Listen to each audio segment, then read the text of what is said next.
liar, they never seem to realize that one man can't be both. So you can't be a liar and a crazy man at the same time. If you think that an angel gives the words of God in your ear, and somebody says, I have a question for you, what does God tell you about this thing? I want to hear an answer tomorrow. If you're a crazy man, if you think an angel whispers in your ear, then you don't sit up that night thinking, what will I tell him tomorrow? What can I find? Who knows the answer? You're crazy. You think the angel will tell you the answer. You don't go and look it up somewhere. So you can't be a liar and a crazy man at the same time.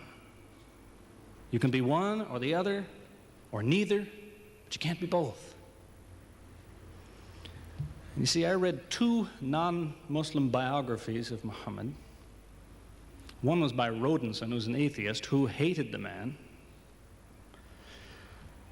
But many interesting things come up about his life that I had to wonder about.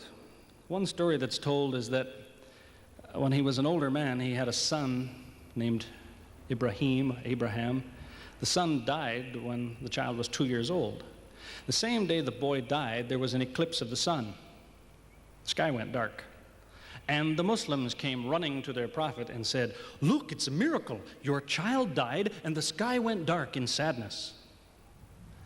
It occurred to me, see, if he was a crazy man, he'd probably believe what they said. He'd probably think, yes, it's a miracle. My child died, the sky is dark. Yes, it's a miracle. If he was a crazy man. If he was a liar, he would have taken advantage of it. He would have said, yes, right, my child died, the sky is dark, you tell everyone, it proves I'm a prophet. It's a miracle. But what did he do?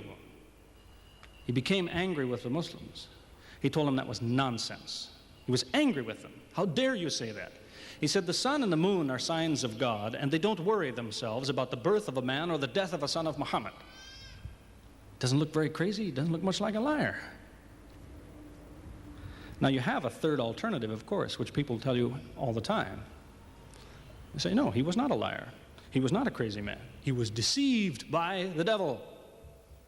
Deceived by the devil. It's an interesting idea, but whatever you say, you better be ready to back it up. There's a lot of difficulties with that idea. For example, there is a verse in the Qur'an which tells the reader about a good habit to develop. It tells him, before you read this book, always say, A'udhu billahi minash shaitani rajim, which means, I take refuge in God from Satan the rejected. Is this Satan who wrote this? Who said, before you read my book, ask God to save you from me? Is that Satan who wrote that? As Jesus said, if Satan is divided against himself, then his kingdom will fall. He's fighting against his own interests. So let me finish with a story that illustrates a point. As I said, there's many theories and many explanations around, many explanations. But an explanation, something somebody tells you, is just so much air coming out of his mouth unless he has proof and unless he offers you something that you can use to falsify it. You see, there's many theories of how do the planets go around the sun and how do the stars burn and all the rest of it. Many theories. Most of them are just so much wind. Scientists pay no attention to them because they don't contain something that could be checked to prove it false. You see, Einstein was considered an intelligent man because when he offered his theory in 1905 and again in 1915, he didn't just offer a theory, he said, here's 3 ways to prove I'm wrong. Now it's worth listening to. He's told me, here's 3 different things you can do. If you can do this, I'm wrong. Here you are. Is there anything like that in Christianity? Has the Christian ever said, you want to prove I'm wrong? All you have to do is this. Has he ever done that? The Qur'an is filled with that kind of thing, filled with it. Saying, you want to prove this book is wrong? Do this. Prove it. Go ahead. Do it.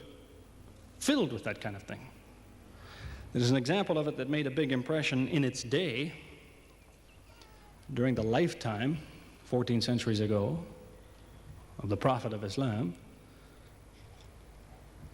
You see, he had an uncle named Abu Lahab, That was his nickname, Abu Lahab. This man hated Muhammad. He hated anything the man said.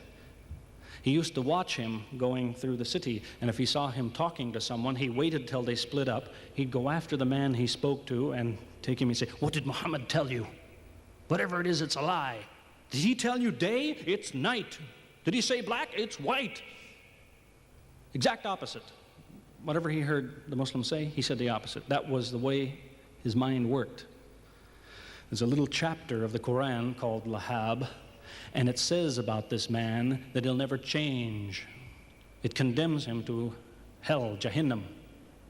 You see, if the man had ever become a Muslim, the Muslims would believe, well, now he's not condemned anymore.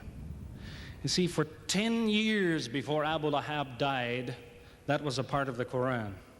And the Muslims could come to Abu Lahab and say, "Do you know, it's been revealed to us in our book that you will never be a Muslim. God says you will never be a Muslim."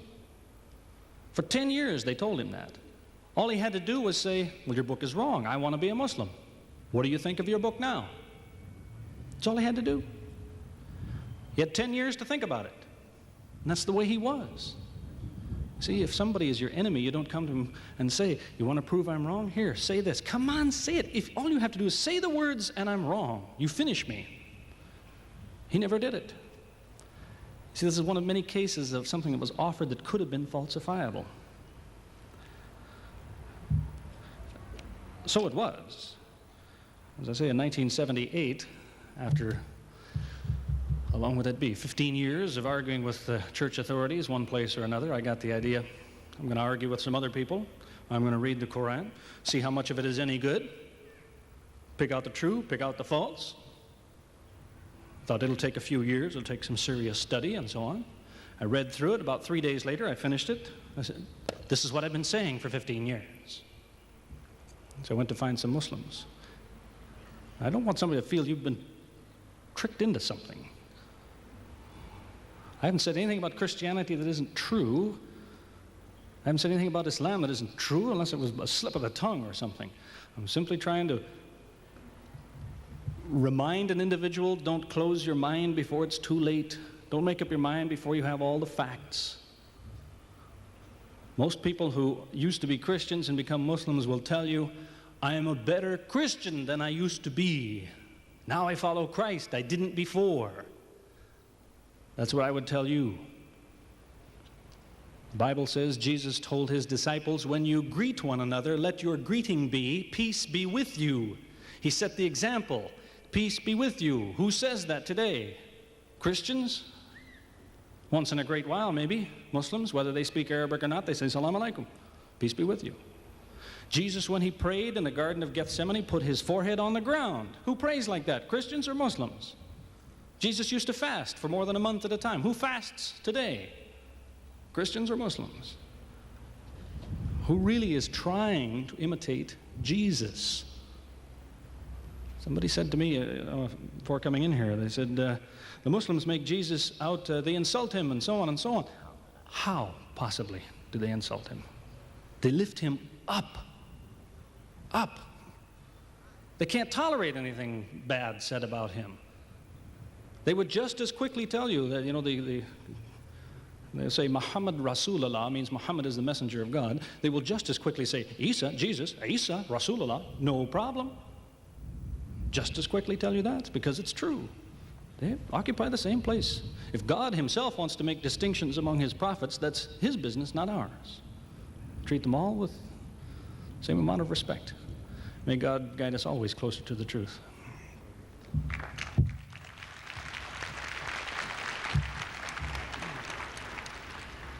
Mr. Gary Raymond Miller, thank you, sir.